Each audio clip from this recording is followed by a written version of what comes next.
Baik, kita mulai. Assalamualaikum warahmatullahi wabarakatuh. Waalaikumsalam warahmatullahi wabarakatuh. Wassalatu wassalamu ala Rasulillah Muhammadin wa ala alihi wa sahbihi wa man wala. Mari kita mulai dengan pembacaan basmalah. Bismillahirrahmanirrahim. Bismillahirrahmanirrahim. Saudara Dia Palupi, saudara sudah memahami mekanisme ujian kita pada kali ini.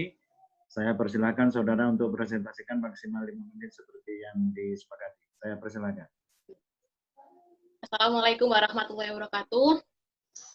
Terima kasih atas waktu dan kesempatannya. Yang terhormat untuk Prof. Mufidah sebagai pembimbing saya, sedang di Ridwan Dufati yang saat ini akan menguji proposal skripsi saya. Baik, untuk judul yang saya ambil dalam proposal skripsi kali ini adalah Domestic Violence Screening sebagai peningkatan implementasi mediasi perceraian di pengadilan agama.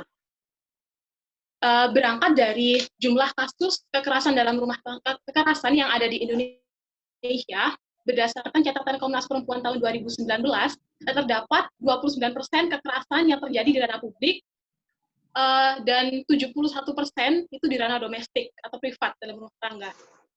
Yang cakupannya bisa kekerasan fisik, seksual, psikis, hingga ekonomi. Nah, yang mana 60% lebih itu diajukan oleh istri.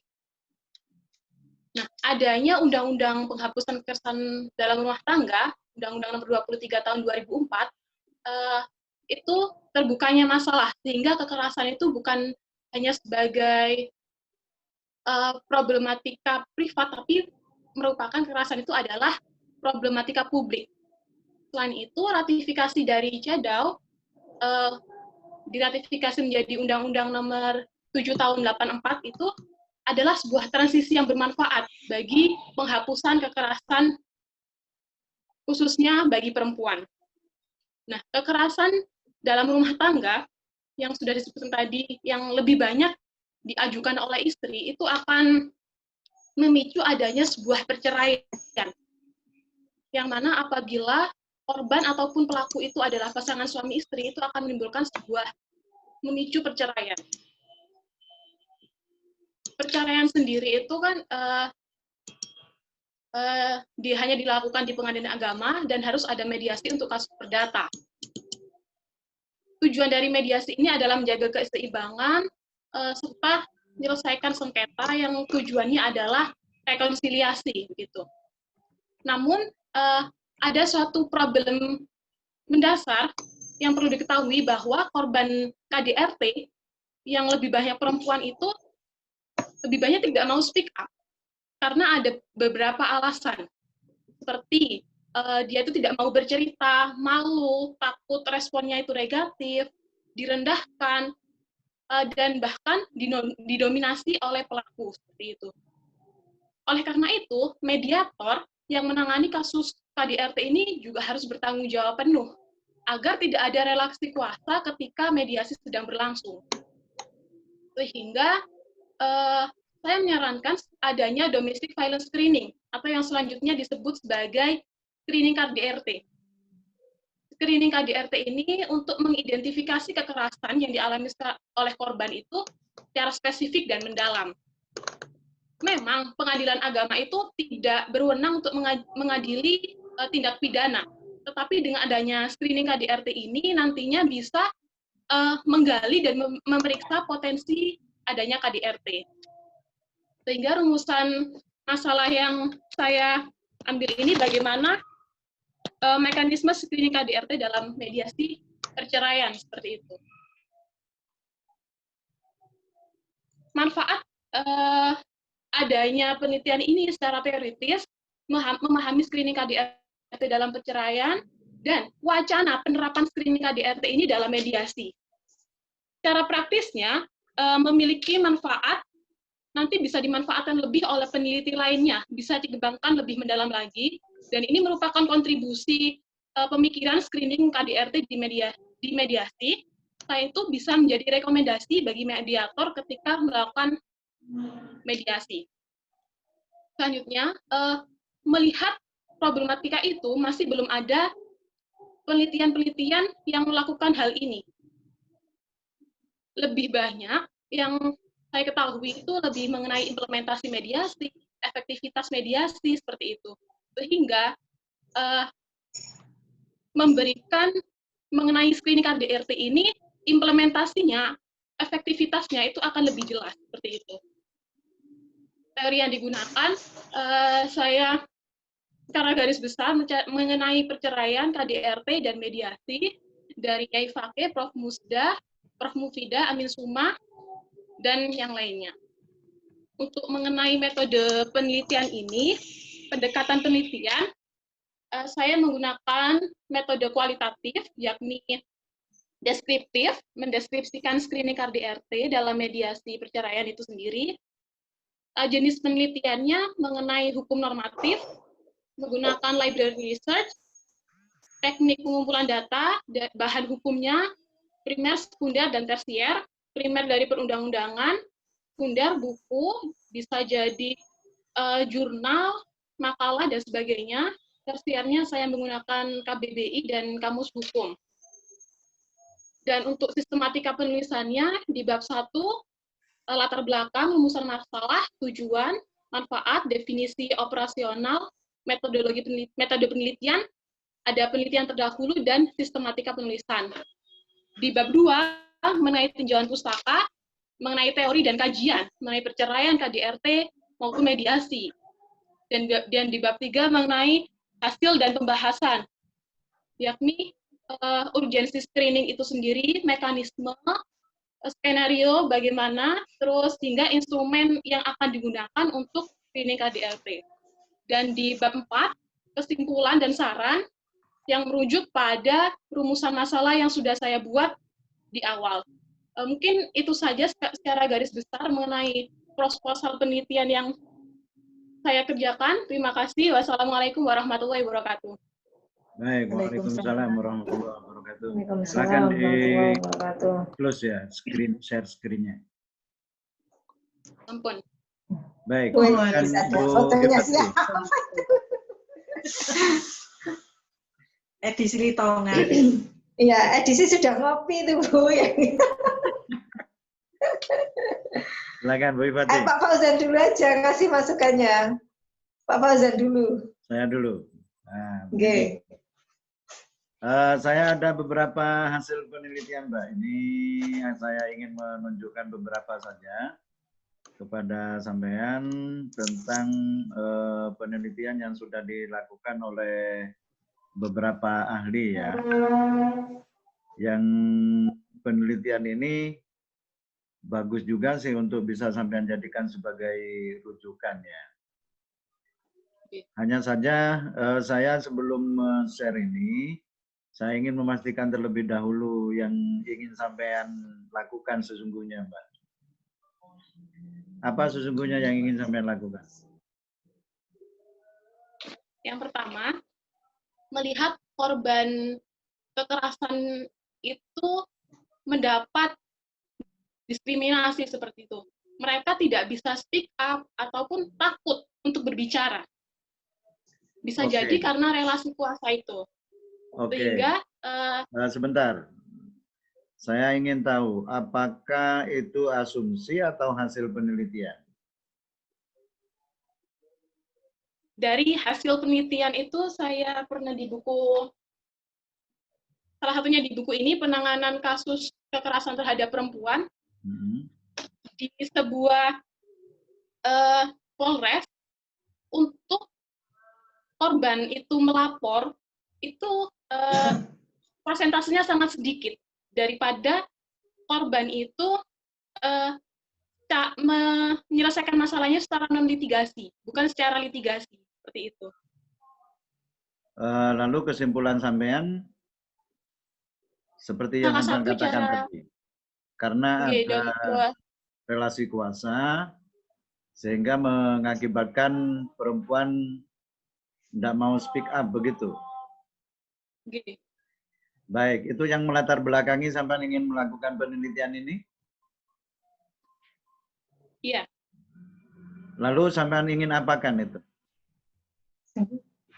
Ketika proses mediasi, ada screening KDRT. Jadi mediator itu bukan hanya ketika mediasi penyebab perceraian itu apa? Ketidakharmonisan, pertengkaran, bukan hanya itu. Jadi secara spesifik dan lebih terinci, misalnya ada KDRT atau kekerasan itu bisa ditanyai instrumen-instrumennya, karena saya melihat di Amerika dan Australia sudah menerapkan ini sejak tahun 1900-an. Dari itu persentase korban yang mengalami KDRT itu sangat banyak gitu. Baik, ini yang ingin sampean lakukan bukan?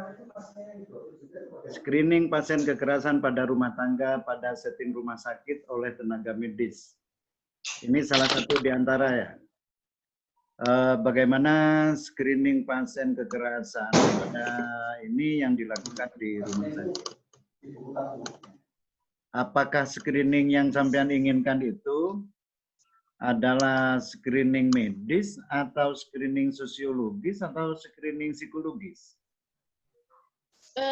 Bukan secara medis, tapi lebih ke psikologis dan sosiologis itu saja. Berarti yang ini ya? Yang ini? Psikososial. Ini, sampean bisa baca ini enggak? Oh, enggak, bisa. Bisa. Apa ini yang sampean inginkan? The urgency of applying domestic violence screening mechanism for divorce mediation in religious court. Enggak, seperti itu. Nah, ini hasil penelitian yang dilakukan oleh Tirta Wening sama Rini Mariam.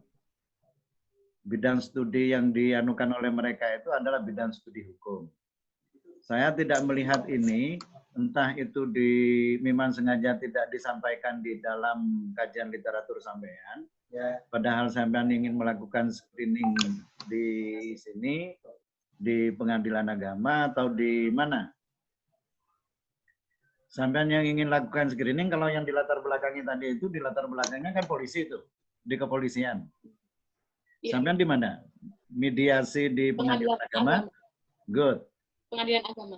Good. Kalau mediasi di pengadilan agama, maka berarti ini harus dijadikan sebagai latar belakang atau referensi bagi sampean untuk menindaklanjuti hasil penelitian yang sudah dilakukan oleh saudara Tirta Wening ini. Kira-kira apa nanti yang membedakan dengan ini, Mbak? Saya ingin lebih spesifik dan mengadaptasi negara-negara yang sudah melakukan itu. Kira-kira apa sih kekurangan dan kelebihan dari negara-negara yang sudah menerapkan screening KDRT itu, dan dampak kepada korban itu secara spesifik ingin seperti apa begitu? Oh, berarti kalau begitu bukan di pengadilan agama dong. Sampean kajian literatur berarti.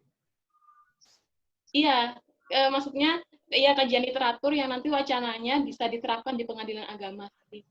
Hasil penelitian sampean bisa diterapkan maksudnya.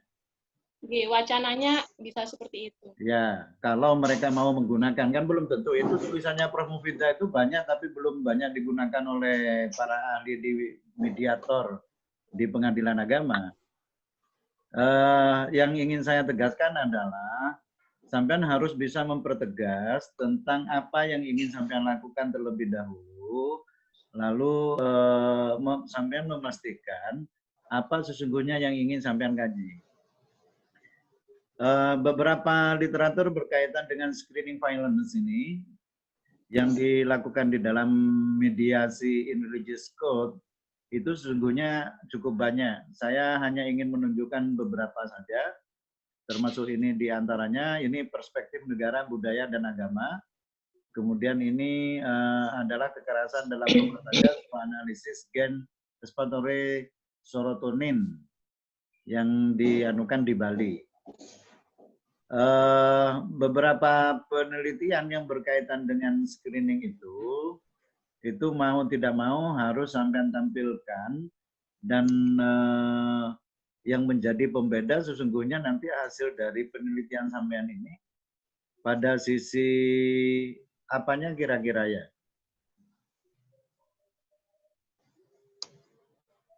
Mbak Dian Palupi, sampean mendengar suara saya? Oke. Apa kira-kira yang membedakan di antara hasil-hasil penelitian? Ini banyak sekali nih. Salah satu contoh misalnya begini, kalau yang penelitian ini The Original of Applying Domestic Violence Screening ini menghasilkan beberapa karakter tentang screening yang bisa dilakukan. Ini yang di situ. Kemudian ada penelitian juga tentang bentuk-bentuk kekerasan dalam rumah tangga sebagai karakter untuk bisa di-screening. Kalau yang ini sosiologis. Saya tanya, yang ingin sampean lakukan nanti itu pembuatan karakter screening berdasarkan perspektif apa? Yang pertama, saya mengadaptasi dari negara-negara yang sudah menerapkan itu, dicari negatif dan positifnya dari screening itu. Selanjutnya, dari segi psikologis korban, itu bisa dia bisa menerima dan berani berbicara dan tidak tertekan lagi oleh pelaku. Seperti itu. Sebentar, sampean itu ingin membuat karakter dari screening atau sampean ingin melakukan participatory action research sehingga orang yang tidak mau speak up bisa menjadi speak up? Dari instrumen-instrumen screening itu harapannya atau outcome-nya itu diharapkan. Sudah. Harapannya nanti, karena itu bukan tujuan hasil dari penelitian sampean. Apakah nanti harapan itu bisa tercapai atau tidak itu kan di luar dari penelitian tuh. Tetapi penelitian sampean sekarang ini adalah tentang karakterologi screening konsep yang bisa digunakan untuk mediasi di pengadilan agama. Yang saya tanyakan sekali lagi, perspektif yang ingin sampean gunakan nanti itu karakterologinya, karakternya, karakter psikologis, sosiologis, antropologis, atau kesehatan, medis. Oh, dari segi sosiologisnya. Oke, baik. Kalau begitu, perspektif yang sampean gunakan di dalam analisisnya, itu nanti apa yang paling cocok menurut sampean? Dalam instrumen-instrumen screening tersebut. Bisa dimasukkan. Sampean ini ingin membuatkan karakter saja atau dengan instrumennya? Sekaligus instrumennya, sekaligus pertanyaan-pertanyaannya. Saya usulkan jangan sampai kepada instrumen, karena nanti kalau instrumen yang sampean hasilkan harus ada uji instrumen namanya. Jangan-jangan sampean menghasilkan instrumen, tetapi instrumennya tidak applied. Nanti biar diteliti Prof. Mufida itu. Yang begitu-begitu bisa jadi proyek besar, saya ikut Prof. Nanti. Saya juga ikut. Saya ikut. Dibayar karo duit gambar cetek. Ya, silakan dia. Saya usulkan begini, sampean hanya membuat karakter saja. Jadi karakter jangan sampai kepada implementasi, karena kalau kepada implementasi sampean membutuhkan waktu lama dan metode yang sampean gunakan harus participatory action research. Dan itu berat, itu berat. Biarkan nanti para dosen yang melakukan penelitian lanjutan dari hasil penelitian sampean. Sekarang sampean lakukan saja pembuatan karakter yang kira-kira nanti bisa membedakan di antara budaya Barat, di Eropa, di Asia, lalu nanti di Indonesia, begitulah kira-kira. Atau kalau studi seperti begitu, itu nanti studinya studi kawasan namanya itu, Mbak Dia.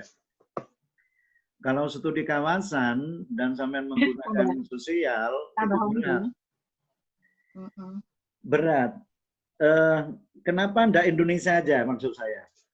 Mengapa harus Amerika? Mengapa harus Soviet? Mengapa harus beberapa daerah? Mengapa enggak satu daerah saja? Sebelumnya, saya berdasarkan penelusuran di Indonesia itu masih belum ada mengenai screening KDRT. Jadi, Ayo, Sur. Iya, sejauh penelusuran saya seperti itu. Yang dilakukan oleh mediator maksudnya.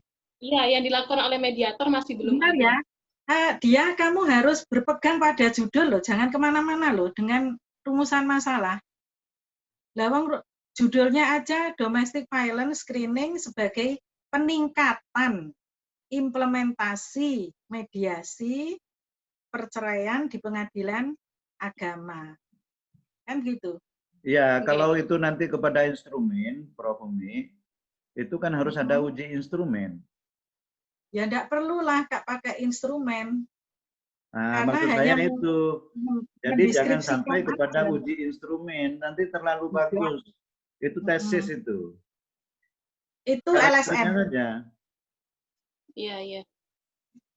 Jadi karakternya saja, misalnya, oh ini karakternya ini karakternya ini. Kalau screening sosiologis misalnya, bahkan sampai di Indonesia saja nanti bisa misalnya, oh kalau orang Jawa itu begini, maka screening yang harus dilakukan berdasarkan terhadap budaya Jawa adalah ini, begitu misalnya kan.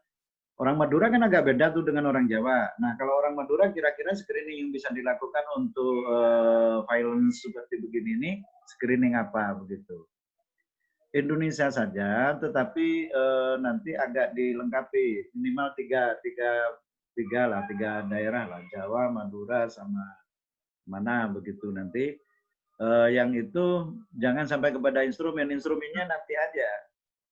Tetapi hasil dari itu diharapkan nanti bisa meningkatkan upaya mediator di dalam mediasi sehingga para perempuan yang tidak mau speak up itu mau speak up, nah, begitu. Apa yang harus sampean lakukan? Yang harus sampean lakukan adalah memberikan gambaran tentang karakter masing-masing perempuan dan kelemahan masing-masing yang kemudian apabila dia mendapatkan violence, perilaku violence di sebuah keluarga, maka apa yang akan terjadi begitu. Nah, kalau terjadi ini, maka nanti screen yang akan dilakukan adalah ini. Nun sewu, sesungguhnya dia screening itu biasa digunakan untuk medis ya. Itu biasanya digunakan untuk medis dan itu kemudian digunakan untuk penelitian sosial pada dasarnya dalam rangka untuk terapi psikologi pertama kalinya. Baru kemudian digunakan untuk terapi mediasi di beberapa daerah, tetapi di Indonesia para mediator memang belum banyak menggunakan sistem screening ini karena bukan keahlian mereka dalam bidang itu. Nah, nanti hasil pembuatan karakter sampean inilah yang dilatihkan kepada para mediator dan tutornya adalah Prof. Mufidah. Saya ikut, mesti ikut Bu Ifat itu. Ya, mesti itu. Saya kelayuan Pak, saya. Oh, Kelayuan. Nah, saya kira itu Mbak Diah ya, beberapa masukan dari saya. Kalau itu sampean setuju, maka nanti metode yang sampean gunakan itu berubah metodenya. Jadi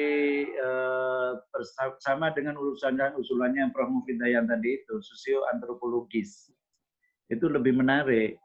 Jadi tetap penelitian literatur, tetapi melihat kepada karakter-karakter masing-masing budaya, sehingga masing-masing budaya nanti ketika melakukan screen, agar perempuan itu tidak merasa tertekan, tidak merasa apa yang harus dilakukan oleh para mediator. Nah, itu aja dulu. Jangan sampai kepada instrumen, terlalu tinggi nanti. Itu jadi tesis atau bahkan disertasi. Kasihan nanti orang yang nulis tesis dan disertasi kehabisan tema ya. Saya kira itu Prof. Mufidah masukan saya. Nanti beberapa hal yang berkaitan dengan metode bisa kita diskusikan. Monggo silakan Bu Ifati. Ya, saya nggak banyak karena sudah banyak juga yang disampaikan Pak Fauzan yang beberapa juga sama sih sebenarnya. Kalau saya begini dia, panggilannya dia ya. Nah, ini kan dilihat dari tujuan awal ketika perempuan itu menggugat. Perempuan itu menggugat. Menggugat kan di situ ada alasan kan. Alasan-alasan gugatannya itu loh. Kenapa gitu. Nah, kalau misalkan alasan gugatannya misalkan karena masalah ekonomi gitu. Kenapa harus ketika dimediasi itu masuk screening KDRT-nya gitu. Gimana dia?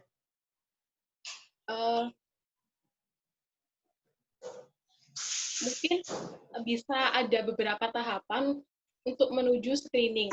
Apabila di pertanyaan awal itu tidak ada KDRT, screening itu tidak perlu dilakukan. Screening awal maksudnya. Ya, makanya itu. Iya. Nah, ini kan saya masih bingung gini loh, kalau misalkan di gugatan tadi itu tidak ada indikasi misalkan, kenapa mediatornya harus screening KDRT gitu? Jadi screening ini khusus untuk kalau ada KDRT ya? Iya. Iya. Kalau misalkan itu dimasukkan dalam gugatan pengadilan, gugatan perceraian mengenai KDRT, itu pasti sudah di screening nanti sama pengadilannya, nggak perlu dia speak up ke mediasi, ke proses mediasi, bukan gitu. Oh, mediasi kan lebih dulu, Bu Ifati. Iya, mediasi lebih dulu, iya betul Pak. Tapi kan dia kan sudah ada di surat gugatannya bahwa dia kena KDRT gitu loh.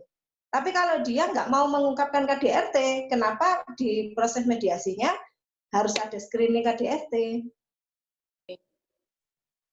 Mungkin saja yang pertama, bisa jadi apa yang disampaikan di surat gugatan itu masih belum secara mendalam. Misalnya, karena pertengkaran, lalu dipukul di bagian A misalnya. Nah, ketika mediasi itu mungkin bisa secara menggali lebih dalam dan memeriksa mungkin aja ada potensi lain yang dilakukan oleh pelaku seperti itu. Gitu ya, biasanya begitu. Saya nggak tahu di proses mediasinya. Gitu ya, jadi harus dikaji lebih dalam tentang KDRT yang dilakukan oleh suami itu berarti di proses mediasinya. Karena saya kira begini, kalau misalkan yang perempuan itu, si istri itu sudah berani ke pengadilan, itu sebenarnya dia sudah berani speak up, walaupun bukan dengan alasan KDRT. Dia sudah menolak itu. Saya nggak mau sudah sama suami saya, walaupun tidak dengan cara ini mengungkapkan KDRT-nya itu apa, tetapi dia berani untuk apa ya istilahnya melawan dengan cara mengajukan perceraian gitu. Iya, iya. Jadi maksudnya dengan mengajukan ke pengadilan itu kan sudah sebuah bentuk perlawanan sekalipun tidak speak up. Perlawanan sebenarnya speak up tapi bentuknya lain, bukan mengatakan bahwa saya sudah dibeginikan begini. Nah itu loh. Iya, iya. Iya, memang di mediasinya lebih jelas gitu aja. Nah tugasnya mediator itu kan bukan untuk mengungkapkan apa sih yang dilakukan, KDRT bentuknya seperti apa, secara detail rinci kan nggak begitu. Justru sebaliknya sebenarnya mediator kan tugasnya bagaimana caranya itu nggak terjadi lagi, gitu loh. Akhirnya apa? Ya tidak diungkapkan. Kalau diungkapkan nanti malah di situ ribut, ya apa? Tugasnya mediator menyatukan toh, ya, supaya perceraian itu nggak jadi tidak ada perceraian. Kalau di screening malah diapakan, oh ini begini, saya diginikan, speak up, malah nggak karu-karuan, nanti gimana? Tapi kan untuk masalah KDRT ini bukan hanya istri yang menggugat, bisa jadi suami yang melakukan permohonan. Tahu, ya sama aja, suami atau istri sama aja. Nah, tadi itu fokusnya kan begini dia, kalau memang itu adalah dalam rangka mediasi, mestinya kan ingin menggagalkan perceraian, bukan justru mengungkap-ungkap sehingga didorong untuk segera bercerai. Nah, itu maksudnya. Kenapa perlu screening gitu loh? Nah, akhirnya masuknya justru ke ranah pidana nanti. Padahal KDRT-nya itu sebenarnya kan untuk alasan perceraian. Inilah ada KDRT alasan perceraian. Nah itu sudah bentuk speak up gitu. Kalau dia mau lebih menonjolkan ke arah KDRT-nya, itu biasanya langsung ke ranah pidana malahan. Oke, Bu. Monggo silakan tinggal 5 menit Bu Mufida. Oh ya, jadi ini ya. Untuk yang lain-lain masih banyak ya, misalnya ada statement-statement di situ yang sebenarnya itu di buku banyak tapi bukunya tidak ditunjukkan sehingga seolah-olah itu menjadi asumsi-asumsi yang liar. Itu ya, nanti dicarikan tuh banyak itu buku-buku yang berkaitan dengan statement kamu itu. Itu lebih menguatkan gitu. Terus yang kedua, untuk metode jadi kamu harus berpegang bahwa ini mediasi. Jadi misalnya kalau mau melihat di Australia, melihat di Amerika itu hanya sekedar untuk menguatkan aja. Bahkan itu kalau disertasi kan masuk di footnote aja itu. Nah, jadi bukan itu yang itu, bukan itu hanya sambil lalu. Kemudian kalau misalnya sarannya Pak Fauzan tadi, maka kamu harus punya peta kultur masyarakat. Saya lebih cenderung dibatasi Jawa Timur gitu ya. Karena Jawa Timur itu ada Arean, ada Tapal Kuda, dan ada sudah jelas gitu, Mataraman, sehingga nanti kamu bisa langsung kalau modelnya seperti ini, itu buku saya ada itu, yang model kayak begitu. Jadi akan memudahkan mediator yang ada di 3 wilayah itu setidaknya punya model nantinya gitu ya. Kemudian begini Bu Ifati, ini berdasarkan pendampingan yang saya lakukan selama 20 tahun. Untuk kasus-kasus yang perceraian, baik itu perceraian yang dikendaki oleh suami maupun yang diajukan oleh istri, itu ada sesuatu yang hidden. Hiddennya itu adalah karena perempuan ada yang memiliki hambatan struktural, kultural, ada yang mengalami hambatan personal. Artinya dirinya itu tidak cukup kuat untuk menyampaikan karena ada ancaman, ada segala macam dari pihak suami. Itu paling banyak ditemukan di P2TP2A ketika mereka minta untuk cerai. Kamu nanti saya akan bereskan di sana, tapi kamu jangan macem-macem. Akhirnya apa? Akhirnya ya suami-suami yang dia bercerai itu seolah-olah suci dia. Kayak begitu. Ini harus ada pendekatan yang namanya perspektif feminis. Ya sekalipun tidak dituliskan di situ, tapi seorang peneliti itu dia harus bisa memahami bahwa memposisikan perempuan yang subordinat dengan banyak stereotip, ini adalah bagian penting dari masukan nantinya untuk mediator. Jadi kalau mediator hanya bicara soal di atas kertas, yaitu tidak ada rasa keadilan buat perempuan. Kalau laki-laki bisa aja ngomong segudang, tapi bagi perempuan, ya kalau orang perempuan kayak kita ya, yang punya melek literasi, bagi mereka-mereka yang minder, bagi mereka yang tidak melek literasi, itu susahnya bukan main seorang pendamping kayak saya ini. Lu kok ngomong ini ya, ngomong ini nek nang pengadilan. Itu takut gitu. Yang penting aku sudahlah, pokoknya aku dicerai ya sudah. Padahal itu ada kasus hukum yang banyak sekali yang seharusnya suami-suami itu masuk penjara. Tapi tidak terekam karena apa? Nggak ada apa ya, pernyataan yang melalui screening itu tadi. Gitu loh. Jadi ini untuk menegakkan rasa keadilan bagi perempuan, bagi istri-istri. Nek bojomu dilebokno nang penjara, kula ikhlas tapi kula wedi. Terus kula nggih mboten ngaku mawon, timbangane mengke kula digepuki malih. Nah, seperti itu banyak itu. Kalau saya misalnya dicerai terus anak-anak saya ikut saya tidak ada masalah. Tapi yang saya takutkan itu suami saya. Nanti kalau dia dimasukkan penjara malah lebih panjang. Padahal itu seharusnya kan kalau dia sadar memiliki persoalan kan seharusnya dia ngomong. Nah, si dia ini aku ngerti karepmu, Nduk. Tapi awakmu kok gak ngerti mbek karepmu dhewe ya apa? Iya. Karena yang satunya profesor, yang satunya mahasiswa, yang mesti aja. Gini dia ya. Saya dulu tesisnya juga KDRT, Bu.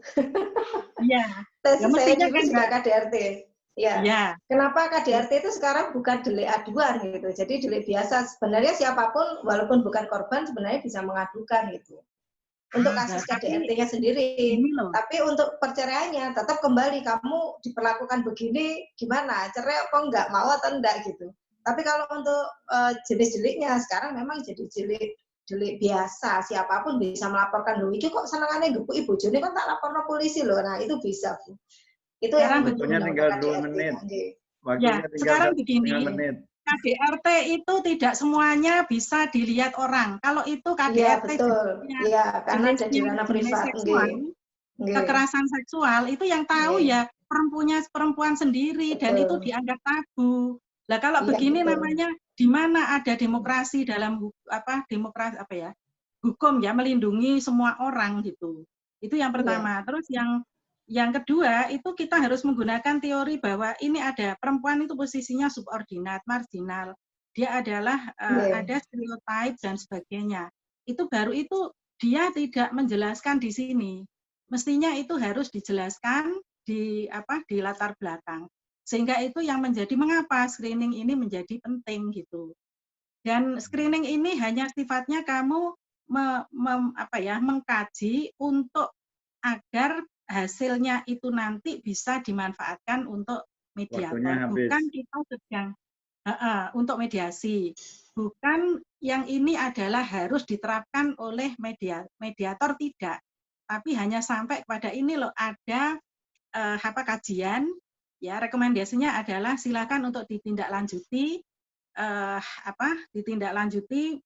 lebih spesifik atau lebih konkret lagi melalui indikator-indikator atau melalui apa tadi itu instrumen-instrumen yang diperlukan. Kalau itu kan yang